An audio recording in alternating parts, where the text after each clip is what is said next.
ఆలుతోటి crispy long sticks ఎలా చేసుకోవాలో చూపించేస్తాను. చాలా క్రిస్పీగా టేస్టీగా ఉంటాయి. పిల్లలకైతే చాలా అంటే చాలా బాగా నచ్చుతాయి. మా పిల్లలైతే ఒక్కడు కూడా మిగిలించకుండా తిన్నారు. అంత టేస్టీగా ఉన్నాయని చెప్పారు.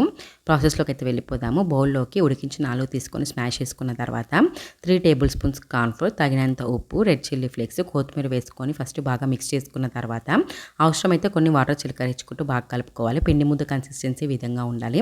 ఆ పిండి ముద్దని కవర్లోకి వేసేసుకొని వీడియో చూపించే విధంగా రెక్టాంగిల్ షేప్లో చేసుకున్న తర్వాత డీప్ ఫ్రిడ్జ్లో 15 మినిట్స్ అయితే పెట్టాలి. 15 మినిట్స్ తర్వాత చూడండి ఇలా గట్టిగా అయిపోతుంది కదా. ఇప్పుడు స్ట్రైట్గా వీడియోలో చూపించే విధంగా కట్ చేసేసుకోవాలి పీసెస్ వచ్చేసి. ఇలా కట్ చేసుకున్న తర్వాత స్టవ్ వెలిగించి కడాయి పెట్టేసి డీప్ ఫ్రై సరిపడా ఆయిల్ పోసేసి ఆయిల్ హీట్ ఎక్కాక మీడియం ఫ్లేమ్లో పెట్టేసి ఒక్కొక్క స్టిక్ ఇలా వేసేసుకొని 2 వైపులా గోల్డెన్ బ్రౌన్ కలర్ వచ్చేంత వరకు వేయించుకోవాలి. ఇలా విధంగా కలర్ వచ్చిన తర్వాత ఒక సర్వింగ్ ప్లేట్లోకి తీసుకొని సర్వ్ చేసుకోవడమే.